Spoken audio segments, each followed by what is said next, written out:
안녕하세요. 클래스가 남다른 고품격 주식방송 주식원 클래스 2부 시작해보도록 하겠습니다. 이 본방송에서 제공해드리는 정보는요. 투자 판단을 위한 조언일 뿐 투자 결정과 결과에 대한 책임은 투자자 개개인에 있다는 점 먼저 알려드리겠습니다. 그리고 최근에 저희 전문가들을 사칭하는 피해 사례가 나날이 늘고 있는데요. 저희는 1:1 유사 수신행위나 금전을 요구하는 등의 모든 불법 행위를 엄중하게 금지하고 있습니다. 네, 오늘은 월요일 신광서 전문가님과 함께하는 날인데요. 전문가님의 톡방 참여 방법 화면으로 살펴보시죠. 노란톡방 QR코드를 이용해서 참여하는 방법입니다. 휴대폰으로 노란톡을 오픈해 주시고요. 채팅방 목록을 클릭해 주시면 되겠습니다. 메뉴 오른쪽 상단을 보시면 돋보기 모양이 있어요. 클릭을 해 주시면요. QR코드 스캔 버튼이 나옵니다. 클릭을 해주세요. 네, 지금 화면에 나오는 QR코드를 스캔해 주시면 되겠습니다. 신광서 전문가님 톡방에 들어온 뒤 비밀번호 0690643을 비밀번호 0690643 꼭 입력해 주신 뒤에 들어오시길 바라고요. 검색을 통해서 들어오는 방법도 있습니다. 노란톡 오픈 채팅 검색창에 주식왕 신광섭이라고 검색을 해주시면 되겠습니다. 네, 그럼 톡방 상황 살펴보도록 하죠. 많은 분들께이 지금 상담을 남겨주고 계십니다. 오늘 2부까지 상담을 도와드리기 때문에 9시까지 방송을 하는 점 양해 부탁드리고요.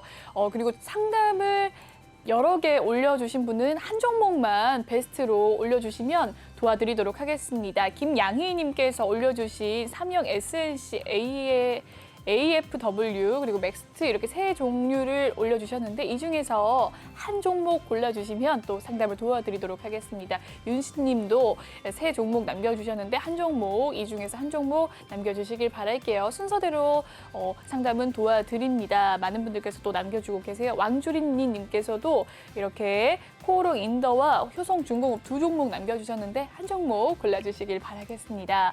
네, 많은 분들을 상담을 해드리기 위해서 이러한 점 양해 부탁드리고요. 그럼 이번 코너 진행을 해보도록 하죠.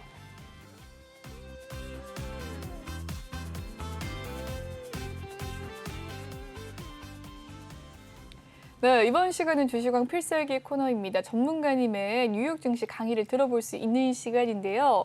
오늘 글로벌 경제 핫 이슈 어떤 이슈가 있었을까요? 네, 일단 지난 금요일 날 미국 증시는 굉장히 좀 혼란스러운 모습을 보였고요. 네. 일단 차트 한번 보시면은 큰 어떤 변동폭은 없었어요. 다만 이제 다우존스가 좀 많이 하락했던 이유는 다우존스 같은 경우는 이제 30개 종목이다 보니까 어떤 종목 하나가 크게 하락하면은 네. 시장에서 좀 하락하는 그런 모습을 보이기 때문에 근데 이제 그 금요일 날 보잉이라는 회사가 이제 한 5% 넘게 하락했죠. 그래서 보잉 787 기종이 가장 많이 이제 사용되는 기종인데 약간 기체 결함이 있다 이런 얘기가 나오면서 네. 조금 하락을 많이 하면서 다우존스가 좀 하락을 많이 했고요. 그리고 엑선모빌도 이제 유가가 계속 조정을 받으면서 좀 한 4% 정도 하락을 하다 보니까 좀 하락을 했고요. 나스닥 같은 경우는 이제 좀 0.4% 정도 상승했고 S&P 같은 경우는 그냥 약보합 정도 수준에서 그냥 0.14% 정도 하락하면서 마감을 했는데 일단 전반적으로 지금 우리나라 증시하고 미국 증시가 어떻게 되느냐를 보는 이유는 우리나라 증시에 어떤 영향을 미치느냐 때문에 이제 보는 건데 전반적으로 반도체, 필라델피아 반도체, 그러니까 그 반도체 기업들의 주가는 지금 굉장히 괜찮죠. 괜찮은데 S&P 같은 경우도 그냥 옆으로 기고 있고요.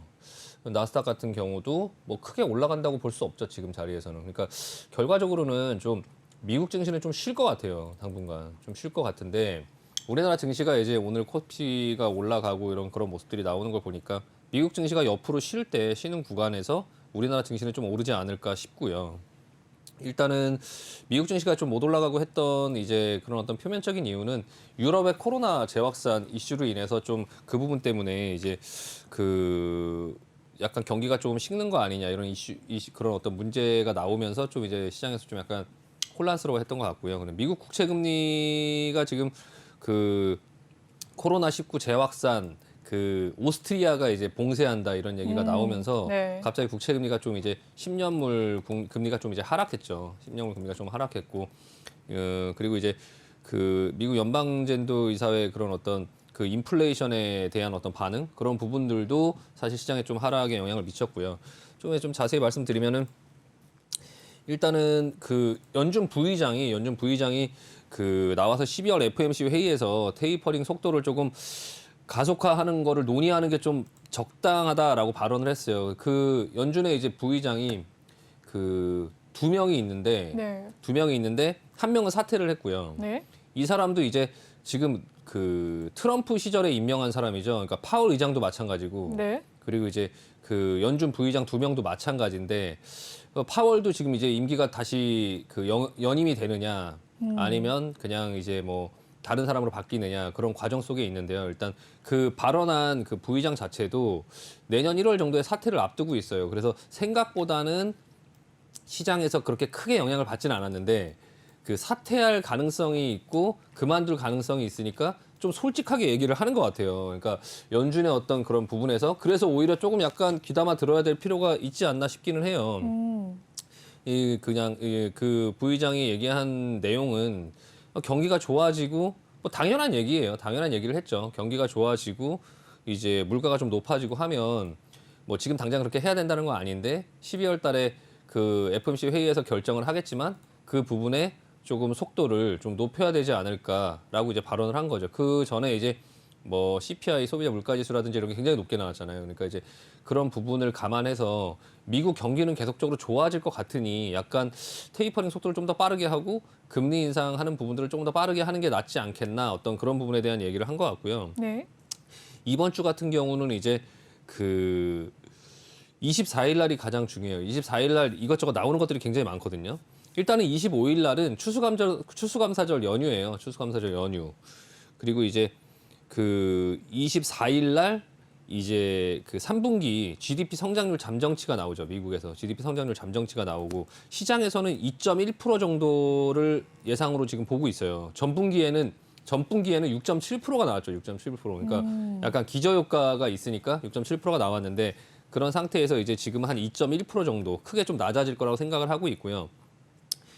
그 같은 날에 또 그 연준의 그런 어떤 정책에 가장 큰 영향을 미치는 이제 그 개인 소비 지출, PC 가격 지수 이게 이제 인플레이션 관련된 어떤 지표죠. 그러니까 이 지표가 나오는데 전달에는 이제 PC 가격 지수가 전월보다는 0.3% 오르고 Y 대 Y 지난해 같은 기간보다는 4.4%가 상승을 했죠. 근데 얼마 전에 발표된 10월 이제 소비자 물가 지수가 전년 대비 6.2%가 상승을 했어요. 그러니까 지난달에 PC 가격 지수가 4.4% 정도 상승했는데 소비자 물가 지수가 먼저 발표된 걸 보니까 6.2% 정도가 상승을 했으니까 이제 PC 물가 지수도 뭐 4.4%보다 더 올라갈 거라고 생각을 좀 하겠죠. 근데 시장에서는 어느 정도 좀 예상을 하고는 있어요. 그래서 좀 약간 높게 나올 것 같다. 지난번에 그 소비자 물가 지수가 6.2% 나오는 거 보고 저도 좀 깜짝 놀랐는데 이게 그러니까요. 6.2%면 진짜 어마어마한 거거든요. 네, 6.2%면은 금리는 제로 금리인데 예, 일단 물가 상승률이 6.2%라고 하는 거는 지금 너무 많이 나오고 있는 건 맞아요. 그래서 일단은 지금 물가가 너무 근데 지금 이걸 버티고 있는 이유가 지금 연준에서 평균 물가 목표제 뭐 이런 것들을 하고 있어요. 그러니까 이런 거죠. 그러니까 예전에는 당장 물가가 6.2%가 오르고 다음 달, 다다음 달 이렇게 해서 물가가 계속 오를 것 같으면 금리를 선제적으로 올리는 정책을 썼는데 지금은 어떤 거냐면 1년 동안 금리가 1%에 있었으니까 1년 동안 3%에 있어도 평균 2%야 이렇게 보는 거예요. 그러니까 6.2%가 나오고 뭐 이렇게 나온다 하더라도 그 전에 제로 금리로 있었고 물가 상승률이 높지 않았으니까 서로 섞어서 반으로 나누면 평균으로 보면은 지금 뭐 상황이 그렇게 높지 않을 거다. 이게 평균적으로 높아지는 거를 잡아야지 일순간에 높아지는 거를 보고 선제적으로 대응하지 않겠다. 이런 정책을 쓰고 있기 때문에 당장 한 달 한 달에 이렇게 물가가 조금 높게 나온다 하더라도 약간 시장에서는 좀 예전처럼 그렇게 깜짝 놀라진 않는데 그게 생각보다 조금씩 길어지고 있다는 점. 그리고 이제 그 12월 FOMC 회의를 좀 앞두고 있다는 점. 그리고 이제 그 연준에서도 이제 의원들이 점점 이거 테이퍼링 속도를 좀 긴축의 속도를 좀 높여야 되는 거 아니냐라는 얘기들이 지금 나오고 있다는 거. 예, 그런 부분들이 이제 시장에 조금 약간 걱정을 좀 주고 있거든요. 그래서 연준은 이제 11월 달에 FOMC 회의에서 11월부터 자산 매입 규모를 월 150억 달러씩 이제 줄이겠다라고 했어요. 그래서 150억 달러씩 줄이겠다고 했고 그거는 이제 이후에 경제 상황이 바뀌는 거에 따라서 좀 조절을 할 수 있다 이렇게 얘기를 했었는데 그 세부적인 또 그 발언 내용들 FOMC 의사록이라고 하죠. 그것 또한 24일 날 나와요. 그러니까 24일 날 GDP 그리고 물가지수, 성장률, 물가지수 그거와 관련한 이제 그 연준 의원들이 지난번 회의 때 무슨 어떤 내용들을 세부적으로 얘기했는지에 대한 어떤 발언, 그 의사록 이것들이 전부 다 이제 24일 날 나오거든요. 그러니까 네. 그 얘기가 나오고 나서 그 다음 날은 또 추수감사절 휴일이고요. 그 다음 날은 블랙 프라이데이죠. 블랙 프라이데이. 블랙 프라이데이라고 해서 조기 폐장을 해요. 네. 그러니까 이제 그 24일 날 이후에 이제 주가의 흐름이나 이런 부분들이 이제 24일 날 발표되고 나서 이제 만들어지는 그 흐름들이 이제 굉장히 좀 중요한 이번 한 주가 될 것 같고요. 우리나라 같은 경우는 이제 25일 날 금통위가 열리죠. 금통위가 열리는데 네. 여기서 금리를 한 0.25% 정도 올릴 거라고 생각을 하고 있어요. 시장에서는. 네. 0.25% 정도 올리면 이제 1% 정도의 금리를 이제 하게 되면 우리 이제 제로 금리 시대는 끝나는 거죠. 우리나라는. 근데 이제 그 금리를 올리면 그게 이제 원화 강세를 만드는 거죠. 원화 강세의 재료잖아요. 그러니까 금리 인상은. 그러니까 그게 이제 어떻게 보면 결론적으로 우리나라는 그래도 선제적으로 먼저 잘하고 있는 거예요. 그거를 어떤 걸 보면 알 수 있냐면 금리를 올렸음에도 불구하고 지금 달러가 계속 오르고 있잖아요. 환율이 계속 오르고 있다라는 거죠. 근데 이제 그 환율이 지금 오르다가 잘 통제가 되고 있어요. 1,180원 정도 수준에서 지금 더 이상 올라가지 않고 박스권을 잘 그리면서 거기서 지지가 되고 있는데 여기 이제 금리 인상을 적절하게 잘 하고 있기 때문에 환율이 치솟지 않는 거예요. 그래서 그런 부분들을 보면 우리나라 시장도 좀 그런 부분들 잘 통제하고 있다라고 생각이 들고요. 그 금리를 올린다 하더라도 뭐 주식시장에 그렇게 영향을 크게 주지는 않을 거예요. 우리나라 금리가 이제 먼저 올리는 건 미국보다 먼저 올리는 건 당연하고요. 모든 신흥국 시장들이 전부 다 그렇게 하고 있고 뭐 영국이나 뭐 호주나 이런 나라들도 지금 올리려고 하고 있기 때문에 뭐 크게 그렇게 영향을 줄 것 같지는 않고요. 또 이번 주에 참 그 되게 그 또 중요한 게 하나가 있는데 이번 주에 그 바이든 대통령이 네. 그 추수감사절 전에 연준 의장을 지명을 하겠다라고 얘기를 했어요. 그게 이제 파월이 연임을 할지 아니면 그 브레이너드 그 연준 이사가 다시 이제 그 파월처럼 이제 의장이 될지 그게 이제 그 추수감사절 전에 얘기를 하겠다고 했는데 사실 뭐 그 누가 되든 사실 그렇게 크게 중요하지는 않아요. 다만 이제 정치적인 문제죠. 정치적인 문제. 그러니까 공화당 트럼프가 임명한 파월 의장이 계속 하느냐 아니면 민주당 소속의 이제 브레이너드 연준 이사가 하느냐 그런 부분이고요. 일단 연준 같은 경우는 이제 그 연준 의장 그리고 연준 위원 최고 위원들이 있죠. 그래서 연준 의장, 연준 부의장 2명. 그러니까 총 이제 FOMC 회의를 할 때 7명이서 회의를 하는데 7명이서 회의를 하는데요. 일단은 그 연준 의장, 연준 부의장 그리고 이제 그 위원들 그런 부분들이 이제 좀 그 의사나 이런 부분들이 중요하죠. 그러니까 중요하니까 총 12명이 회의를 하죠. 12명. 그러니까 연준 위원들 7명이랑 그 지방은행 그러니까 그러니까 그 뭐 연방은행들 연방은행 총재 그 총재들 5명 이렇게 해갖고 12명이서 하는데 그 12명의 어떤 구성원들이 뭐 비둘기파적인 사람들이 많냐 아니면은 뭐 어떠냐 이런 부분들 때문에 이제 좀 시장에서 좀 신경을 많이 쓰긴 하는데요. 브레이너드 그 연준 이사도 파월 의장보다 좀 더 비둘기파적인 어떤 성향을 갖고 있다고 하더라고요. 그래서 그 분이 된다고 하더라도 사실 시장에서는 그렇게 큰 영향은 없을 테니까 그 부분 좀 걱정하시는 분들이 있더라고요. 지난번 채팅창에서도 누군가 여쭤보셨었는데 그 바뀌면 혹시나 뭐 충격이 있냐 이렇게 여쭤보셨었는데 네. 크게 그렇지는 않다라고 답변을 드리고 싶고요. 그게 이번 주라는 거. 그래서 이번 주 24일 날 그런 좀 이벤트들이 좀 많이 있으니까 그런 거를 조금 관전 포인트로 해서 보시면 될 것 같고요. 지금 미국의 어떤 그런 증시의 움직임과 우리나라의 증시의 움직임이 좀 다를 수 있다. 그러니까 미국이 계속 올라올 때 우리나라 증시가 못 올라왔고 그래서 기고 있다가 미국이 지금 여기서 횡보를 하는 어떤 모습이 보이면서 우리나라 증시가 지금 올라가려고 하는 모습이 나오고 있으니까 미국 증시가 조금 조정이 나오면서 계속적으로 횡보하는 모습들이 나오는 그런 동안에 키 맞추기로 좀 우리나라 증시가 좀 올라줬으면 좋겠고요. 그리고 지난번에 네. 제가 지난번 시간에 네. 뭔가 하나 말씀드리려고 했다가 까먹었다고 말씀드렸던 맞습니다. 게 그게 기억나요. 뭐였냐면은 네. 연말이 되면 사람들이 이제 뭐 산타랠리라고 얘기하고 네. 연말에 이제 좀 주가가 대체적으로 좀 좋다 이렇게 이제 얘기를 하는데 통상적으로 그렇게 알고 있죠. 이유가 뭐냐고 이제 좀 그 여쭤보시는 분들이 있더라고요. 그래서 왜 그런 거예요? 일단은 연말은 보통 이제 소비 시즌이라서 그래요. 소비 시즌. 그러니까 추수감사절 이후에 이제 블랙 프라이데이가 나오고 네. 그리고 이제 그 뭐 크리스마스 시즌이 있고 그리고 이제 그런 어떤 대형 펀드들도 윈도우 드레싱이라고 하죠. 그러니까 1년의 어떤 그런 마감을 치고 할 때 본인들이 갖고 있는 그런 어떤 종목들의 수익률을 최대한 끌어올려서 마감을 치려고 마지막에 좀 더 사는 부분들도 있고 그리고 이제 그런 어떤 배당의 수요나 뭐 그런 부분들도 있고 예 그리고 이제 뭐 그 연말 전에 약간 대체적으로 조금 이제 주가가 흐름이 좀 괜찮았다라는 사람들의 인식이 있어서 근데 우리나라는 좀 달라요. 우리나라는 이제 세금이나 이런 부분들을 최근 들어 좀 신경을 쓰는 분들이 있어서 10월 달부터 이제 그 대주주 종합과세 이런 것 때문에 그래서 그 부분들을 막 매도를 하는 그런 부분 때문에 이제 뭐 좀 연말에 10월, 11월 달 주가 흐름이 안 좋다 이렇게 얘기하는 경우도 있는데 대체적으로 글로벌 경제 미국 같은 경우는 이제 연말에 조금 그런 흐름들이 좀 대체적으로 좀 좋은 편이라서 그 부분을 갖고 좀 약간 기대도 해보고요. 일단은 미국 증시가 지금 많이 올라오고 나서 조금 약간 조정을 받고 있고 그런 부분에 대한 부분들이 우리나라가 좀 약간 그 부분에서 조금 약간 같이 움직이지 못했는데 미국 증시가 조금 덜 움직인다 하더라도 우리나라 증시는 조금 움직일 수 있다 개별적으로 그러니까 조금 다르게 뭐 디커플링이라고 하는데 좀 다르게 상승할 수도 있으니까 좀 기대해 보자라고 말씀드리고 마무리하겠습니다. 네. 네, 좋습니다. 오늘장 이 주식 강의는 여기서 마무리를 짓도록 하고요. 24일이 또 중요한 날이라고 하니까 다들 또 주목을 해보면 좋을 것 같습니다. 여기까지 살펴보도록 하고요. 다음 코너인 상담 코너 진행을 해보도록 하겠습니다.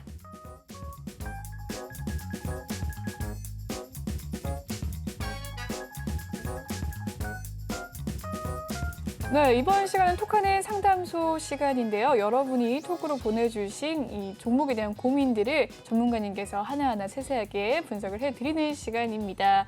톡방 잠깐 살펴보도록 하죠.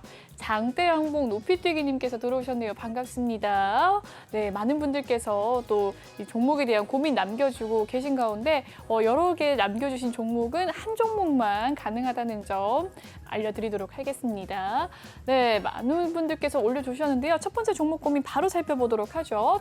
네, 첫 번째 종목 고민은 바이오 리더스입니다. 매수가는 11,545원, 비중은 25% 가지고 계신데요. 오늘의 종가 상황 바이오 리더스는 7,900원이었습니다. 오늘 2.1% 하락을 하면서 마무리가 된 모습이었는데요. 매수가는 11,545원, 비중 25%. 어떻게 대응하면 좋을까요, 전문가님? 네, 일단 바이오 리더스 참 바이오 종목들 참 어렵죠. 굉장히 좀 어려운 종목이고 실적이나 이런 것들을 봐도 뭐 어떤 걸 기준으로 매매를 해야 될지가 굉장히 좀 애매하죠. 그러니까 그 일단 큰 흐름을 한번 보시면은 큰 흐름은 네, 이런 모양이죠. 이런 모양. 그러니까 항상 어떤 바이오 종목들 같은 경우도 성격이 있는데 이 종목 같은 경우 성격을 한번 이렇게 보면 제자리로 돌아오는 회귀 본능이 굉장히 많은 종목이죠. 그러니까 이 자리를 기점으로 해서 좀 오래 들고 있으면 부각을 받으면서 크게 이렇게 한 번씩 상승을 하는 시장의 기대감은 항상 많이 갖고 있는 그런 종목, 그런 성격을 갖고 있는 종목이죠. 예. 그러니까 참 이런 그래프를 보면 종목마다 이렇게 성격이 보여요. 그러니까 지금 이 종목을 보고서 얘기할 수 있는 건 회사는 이렇게 장기적으로 계속 성장하는 모습이 나오지는 않아요. 나오지는 않는데 뭔가 시장의 기대감은 계속 갖고 있는 거죠. 회사 자체가 나쁘지는 않다는 얘기예요. 그러니까 어떤 파이프라인이라든지 이런 게 계속적으로 존재하고 뭐 계속 기대감들이 있어서 중간중간에 한 번씩 부각을 받을 때는 있는데 그거를 다시 이제 결과적으로 보여주지를 못하니까 시장에 또다시 제자리로 내려오고 또다시 제자리로 내려오고 이런 흐름에 계속 반복되는 그런 흐름 속에 있거든요.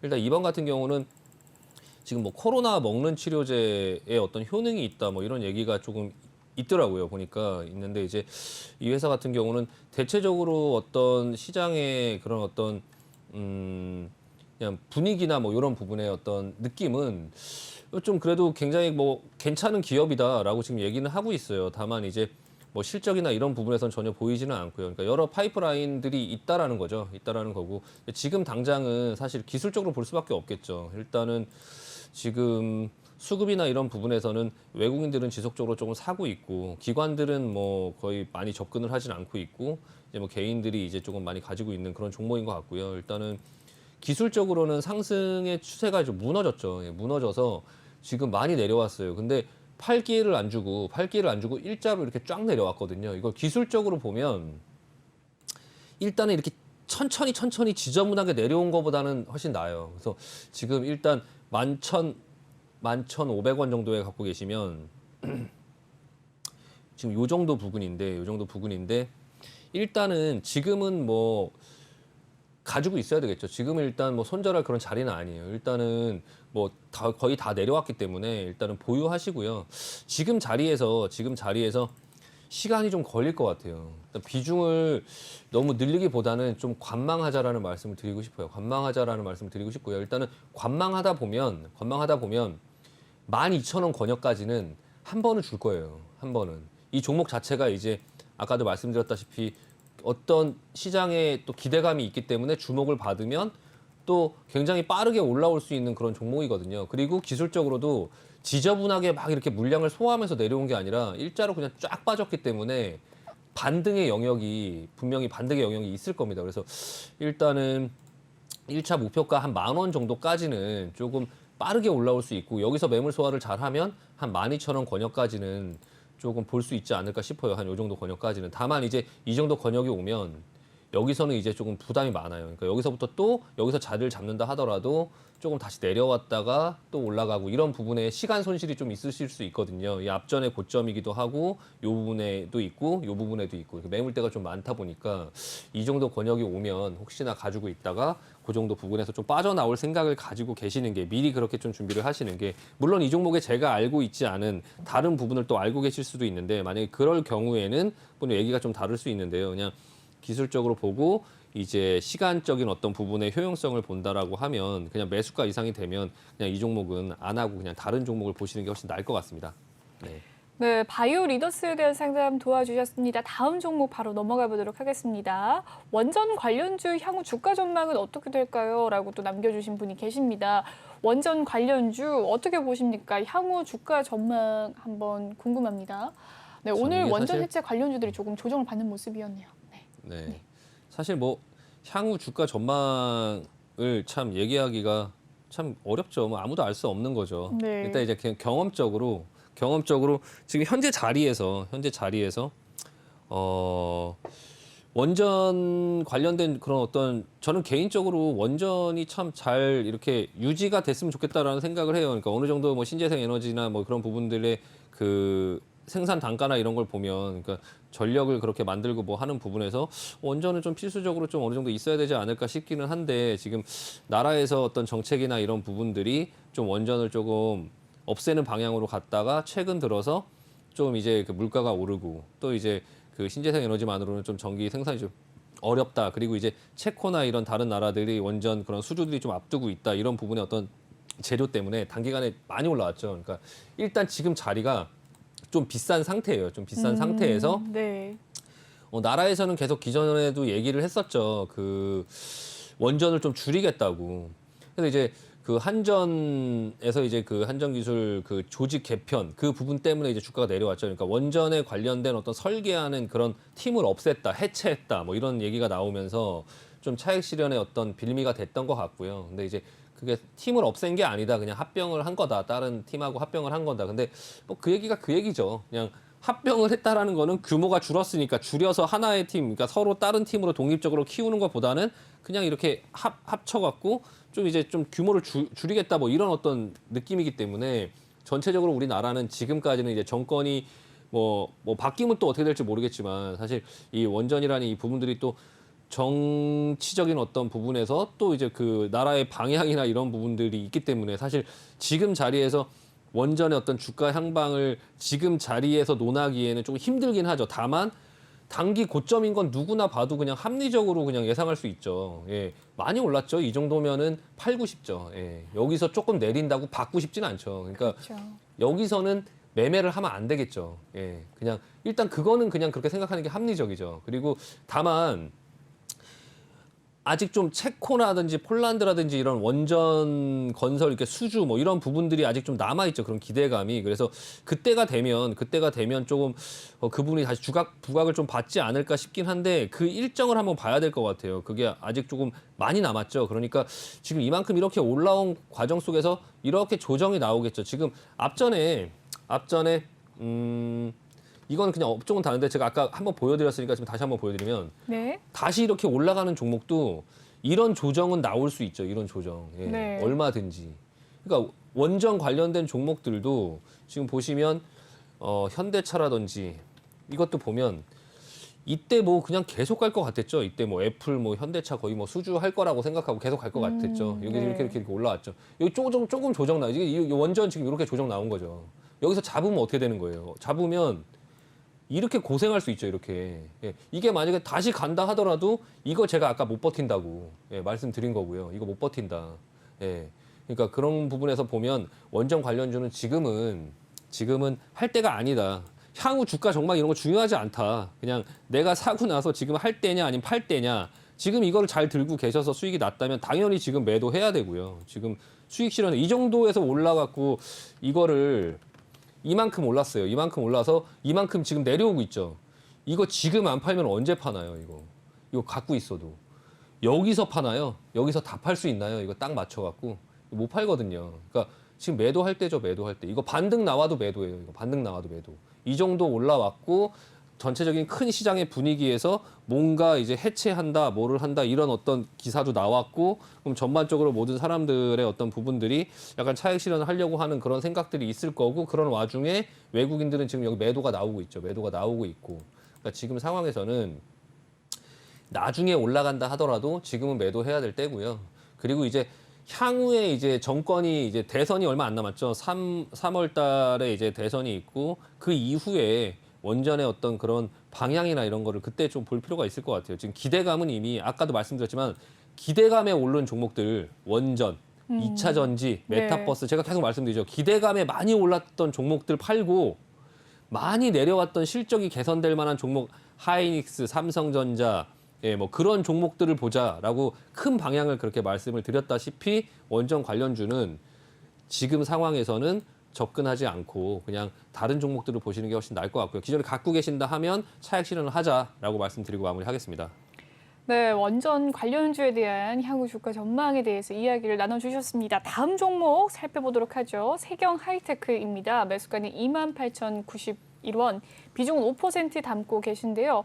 오늘 세경 하이테크 조정을 조금 받는 모습이었습니다. 2.4% 하락을 하면서 마무리가 되었는데요.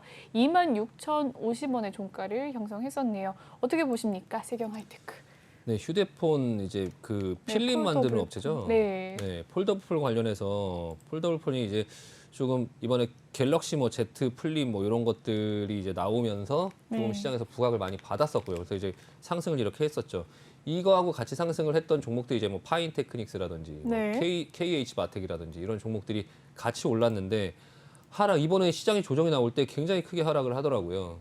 아까 제가 그 바이오리더스라는 종목 볼 때 이거랑 차트 비슷하죠. 네. 지저분하게 빠지는 것보다 한 번에 쭉 빠지는 게 반등이 세게 나와요. 그러니까 이것도 지금 반등이 세게 나왔는데 아까 제가 그 바이오리더스도 이 정도 올라오면 팔자라고 아까 말씀드렸죠. 그냥 매도하자고. 예, 지금 세경 하이테크 같은 경우도 이제 요 정도 부분까지 오고 나서 이 다음부터는 이제 얘 흐름으로 이제 만들어지면서 어떻게 만들어지는지 좀 봐야 되겠지만 아까 바이오리더스를 의뢰하신 분들 요 모양 잘 보시면 될 것 같아요. 이게 종목은 다르지만 네. 올라가는 어떤 사람의 심리나 이런 거는 비슷하기 때문에 차트들이 비슷하게 나오는 게 많거든요. 그래서 제가 바이오리더스의 차트가 이런 식으로 그려질 것 같다라고 말씀드린 거고요.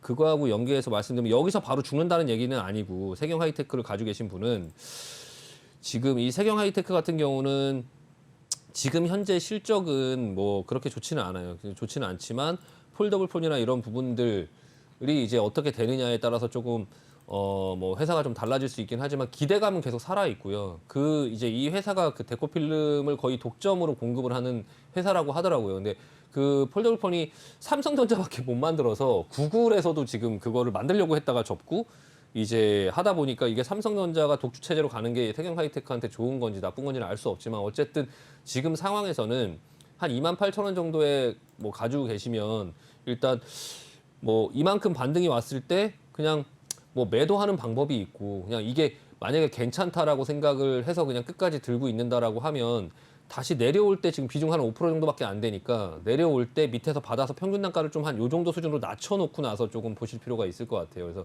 일단 그 세경 하이테크를 어떤 이제 기대감에 이제 어떤 부분 때문에 이제 사신 건지는 저는 뭐 잘 모르지만 일단은 뭐 해볼 만한 종목이긴 해요. 뭔가 폴더블폰 관련된 종목들이 뭐 애플이나 이런 어떤 회사들도 결국에는 그 방향으로 갈 수 있으면 가지 않을까 싶거든요. 제 개인적인 생각에는 일부 어떤 라인으로 그래도 뭐 폴더블 폰이나 이런 부분들이 좀 활성화되지 않을까. 그게 꼭 핸드폰이 아니다 하더라도 접고 피고 하는 그 화면 자체는 결과적으로 좀 활성화되지 않을까라는 생각이 들고요. 뭐 롤러블 폰이라든지 뭐 이런 여러 가지 디스플레이 화면이 예전에 딱딱하게 그냥 이렇게 있었지만 그게 점차적으로 좀 유연하게 바뀌는 그런 과정 속에서 점차적으로 회사에 대한 성장에 대한 기대감이나 이런 건 시장에 계속 있지 않을까 싶고요. 그리고 이제 다만 기술적으로 조금 올라왔다 좀 지루했다가 또 다시 올라가는 그런 방향이 될 것 같아요. 그래서 전반적으로 시장이 살아난다고 하면 이런 종목들도 서서히 매기가 좀 붙으면서 어느 정도 이제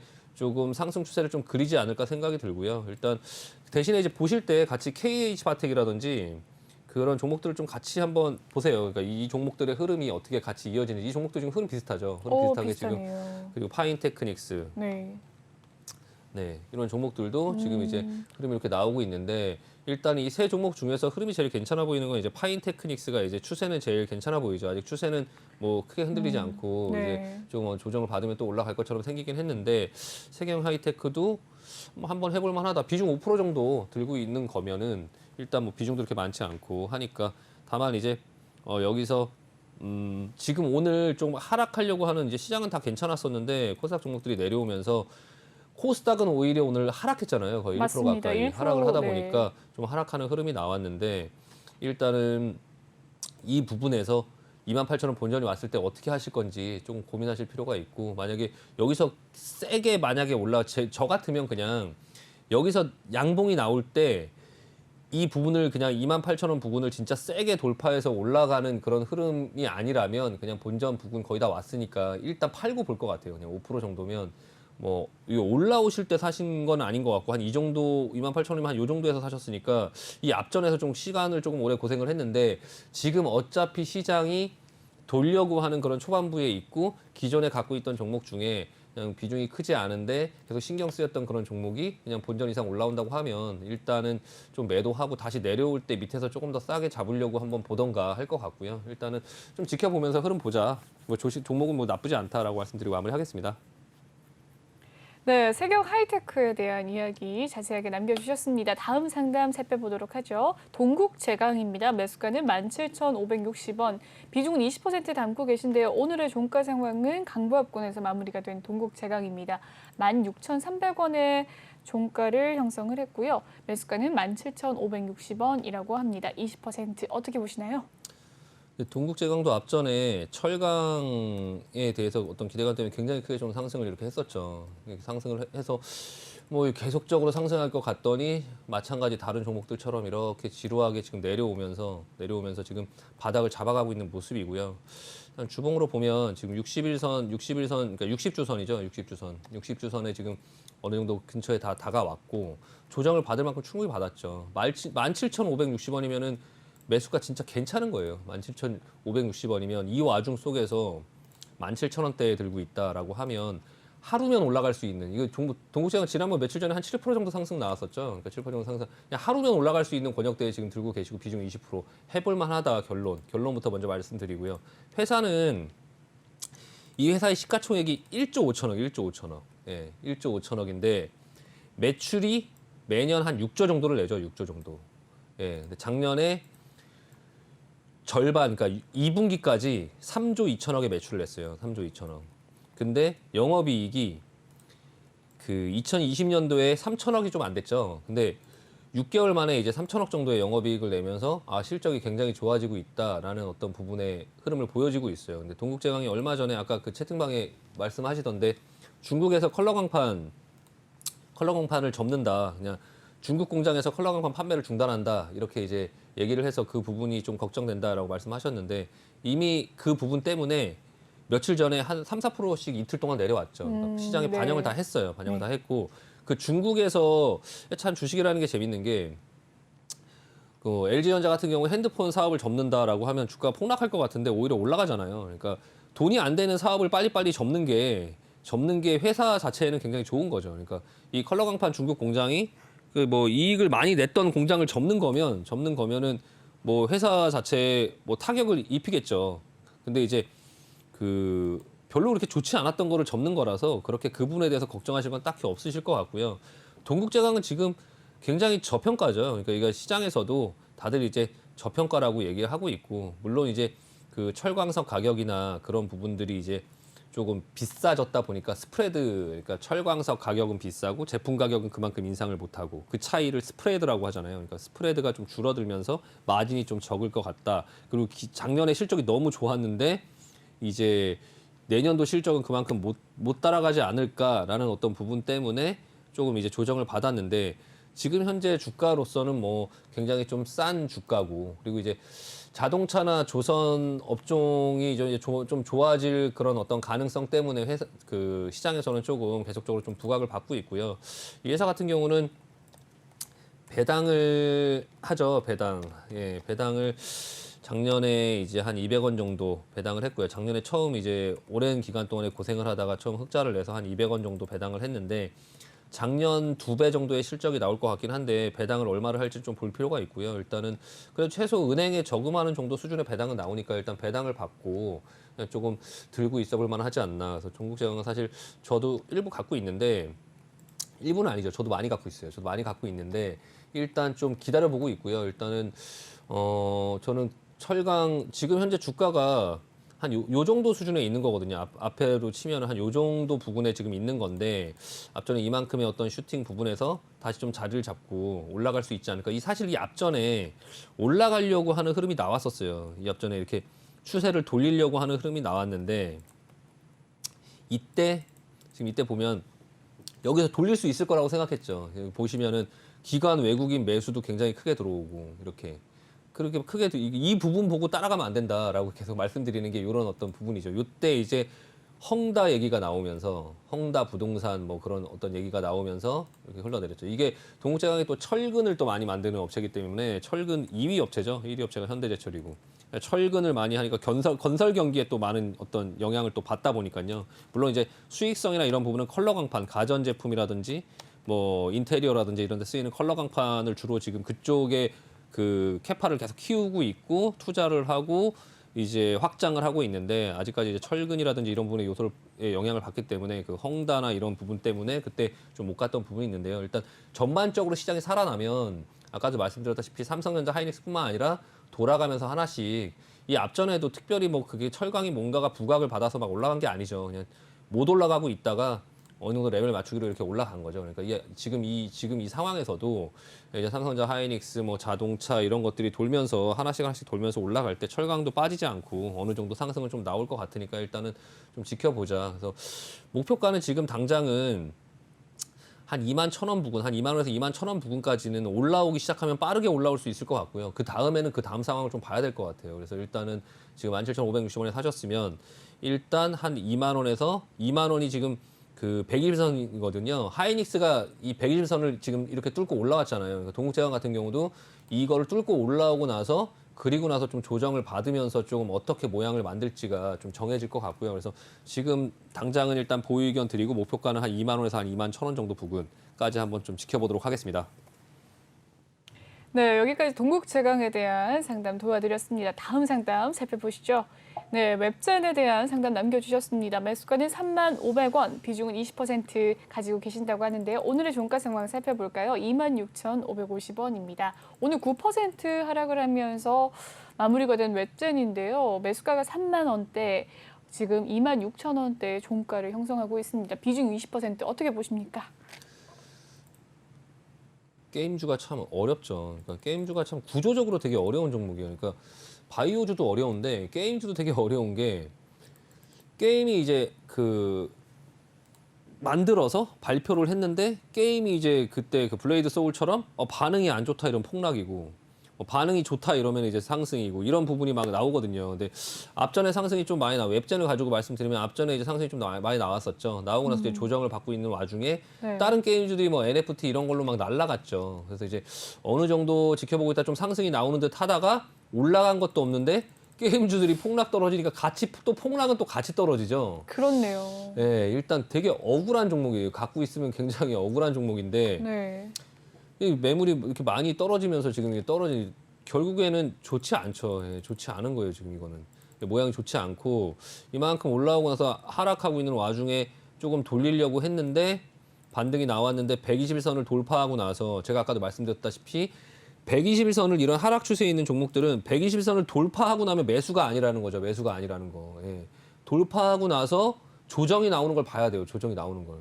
이제 조정이 나오는 걸 보려고 했더니 뭐 급락이 떨어져 버리네요. 그냥 이렇게 급락이. 그럼 이런 종목을 받아야 될까요? 이거를 조정이라고?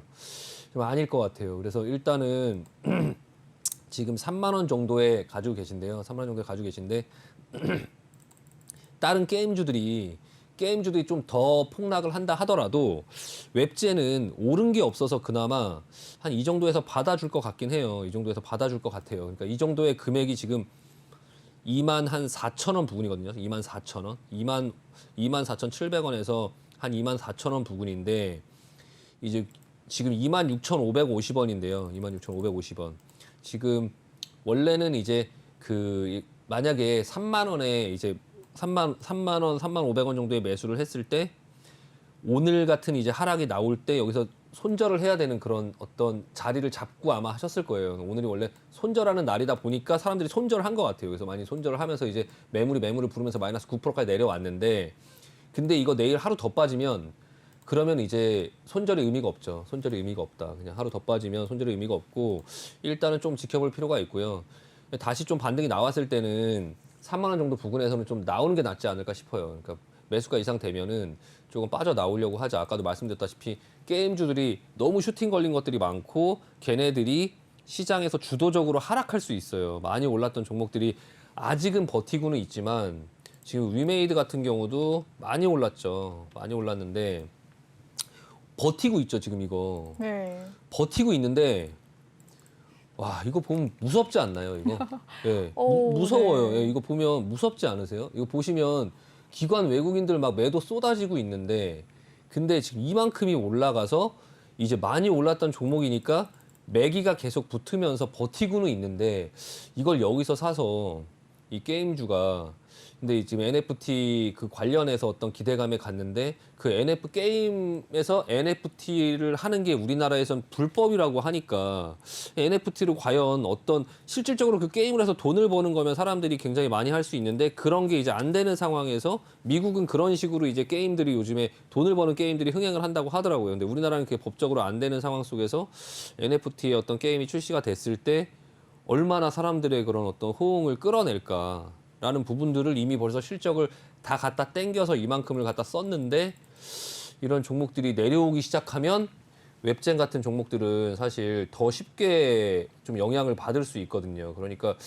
일단은 웹젠 같은 종목이 만약에 여기서 조금 기회를 주면서 반등을 준다고 하면 이 하락 추세에 있는 어떤 부분 속에서 이제 반등을 준다고 하면 그냥 본전 이상 되면은 그냥 매도하고 그냥 다른 종목으로 좀 보시는 게 훨씬 낫지 않을까 싶습니다. 네. 네, 좋습니다. 웹전에 대한 상담 도와주셨고요. 다음 종목 고민은 이월드입니다. 매수가는 2,321원, 비중 15% 담고 계신다고 하는데요. 오늘의 종가 상황 살펴보죠. 이월드 2,240원, 오늘 1.5% 하락을 하면서 마무리가 되었습니다. 매수가 근처에 있는 가격인데요. 어떻게 보십니까? 네, 이월드도 차트 한번 보여주시면은 네. 이월드 아까 그 채팅방에 올리신 분이 있어서 제가 앵커님께 특별히 부탁을 드렸는데 네. 이월드 한번 언급해달라고. 네. 네, 일단 저도 예전에 이거 방송에서 추천을 한번 했던 종목이고요. 그때 당시에는 이제 이낙연 관련된 어떤 그런 종목으로 이제 했었는데 어느 정도 상승이 나왔다가 이제 이낙연 그런 부분이 이슈가 거치면서 이제 먼저 좀 빠졌죠. 먼저 좀 빠졌는데 이 회사가 이제 그리고 나서 이제 그 내려올 때 이 부분에서 이제 손절을 하지 않고 그냥 들고선 이제 냅뒀어요. 저 같은 경우도 좀 가지고 있는데 이 회사 지금 일단은 그 토스 상장하는 이슈에 토스 관련된 종목이거든요. 한국전자인증하고 같이 이제 토스의 이랜드 월드가 이제 그 토스의 한 10% 정도 지분을 갖고 있기 때문에 이제 토스 상장하는 어떤 부분이 이제 얘기가 나올 때쯤에는 어느 정도 조금 올라오지 않을까 싶고요. 이렇게 내려갈 때는 이게 계속 하염없이 내려갈 것 같긴 한데 이게 월봉을 한번 보시면은 이미 다 내려왔죠. 이미 다 내려와서 지금 보시면 추세가 그냥 이렇게 전반적으로 큰 추세에서는 좀 상승 추세에 있긴 한데 이 월봉으로 이 100일선 지지에서 올라갔다가 지금 100일선까지 다 이미 내려왔기 때문에 여기서 뭐 하락의 그런 어떤 부분의 위험이 지금 자리보다 더 크거나 막 그러진 않다. 다만 이제 좀 지루해서 그렇죠. 2321원에 사신 거면은 앞전부터 사서 이 평단가를 낮춘 건지 아니면 들어가신 건지는 모르겠는데 일단은 지금 어쨌든 결론적으로 종목 픽은 별로 좋지는 않아요. 그러니까 어떤 이슈가 있었을 때 사서 그냥 만약에 그때 물렸는데 이거를 2,321원을 평단가를 만들었다라고 하면 그럼 이건 굉장히 훌륭하신 분이고 근데 만약에 2,321원에 그냥 그 1차로 그냥 진입을 했다라고 하면 종목 픽은 사실 별로 좋지 않습니다. 이게 지금 상황에서 여기서 이걸 사갖고 여기서 이제 뭐 올라가는 어떤 부분의 어떤 재료나 이런 부분들을 기다릴 만한 어떤 위치는 아니거든요. 그러니까 저는 그냥 들고 있으니까 일단 그냥 들고 있는 거고 그리고 이제 이 종목의 이제 그런 어떤 이렇게 내려온다 하더라도 차후에 이렇게 올라오는 이 정도의 권역까지 충분히 올 수 있다라고 생각을 하기 때문에 그냥 단가만 어느 정도 조금씩 낮추면서 요 정도 권역에서 이제 평단가만 가지고 있으면 언제든지 빠져나올 수 있으니까 이제 들고 있는 건데요. 일단은 만약에 그냥 그런 부분들 그냥 그 토스 상장 이슈 뭐 이런 걸 알고 계시고 그리고 이 이랜드월드가 이제 그 고성에 땅이 100만 평 정도가 있는데 예전에 DMG 테마라고 해서 이제 좀 대북 관련주로 좀 많이 올랐던 적이 있어요. 앞전에 그런 적이 있어서 그 대북 관련주로도 좀 보고 있거든요. 아직까지 시장에서 대북 관련주를 인식하고 있지는 않지만 사실 그 테마주라는 게 원래는 뭐 선도전기나 뭐 신원이나 이런 게 대장이었다가 뭐 조정을 받고 나서 한 3개월 지났는데 이제 2월 달에 뭐 베이징 동계올림픽을 할 때 갑자기 이월드가 올라가면서 뭐 대북 관련된 뭐 어떤 테마로 뭐 DMZ 뭐 테마 뭐 대선 어떤 이슈에서 DMZ에 뭐를 개발하겠다 이러면서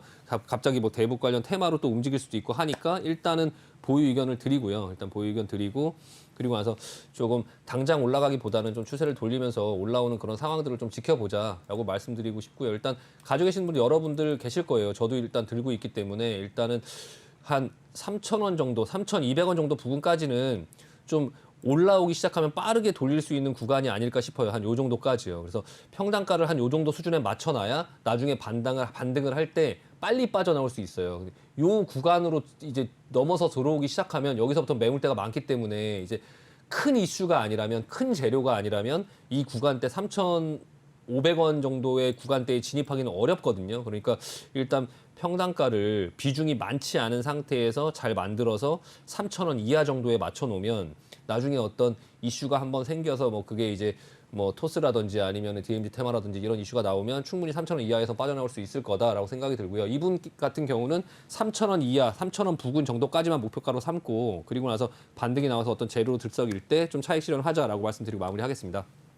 네, 2월드까지 상담을 마무리 짓도록 하겠습니다. 여기까지 상담을 도와드리도록 하고요. 나머지 상담은 양해를 좀 부탁드리겠습니다. 네, 2부는 여기에서 마무리 짓도록 하고요. 다음 주 월요일 날 신광석 전문가님 만나 뵙도록 할게요. 오늘 고생 너무 많으셨습니다. 네, 수고하셨습니다. 네, 감사합니다. 네. 네, 톡방 참여 방법 다시 한번 알려드리도록 하겠습니다. 노란톡 오픈 채팅 검색창에 주식원 신광섭이라고 검색을 해주시면 되겠습니다. 아래 보이는 QR코드 스캔하셔서도 입장이 가능하시니까요. 많은 참여 부탁드릴게요. 들어오실 때 비밀번호 꼭 입력하신 뒤에 참여해주시면 되겠습니다. 본방송에서 제공해드리는 정보는요. 투자 판단을 위한 조언일 뿐 투자 결정과 결과에 대한 책임은 투자자 개개인에 있다는 점 알려드리겠습니다. 그리고 최근에 저희 전문가들을 사칭하는 피해 사례가 나날이 늘고 있는데요. 저희는 1:1 유사 수신행위나 금전을 요구하는 등의 모든 불법 행위를 엄중하게 금지하고 있습니다. 네, 2부는 여기에서 마무리를 짓고요. 잠시 후 3부도 계속해서 이어질 예정이니까요. 채널 고정 부탁드리겠습니다. 시청해주신 여러분 고맙습니다.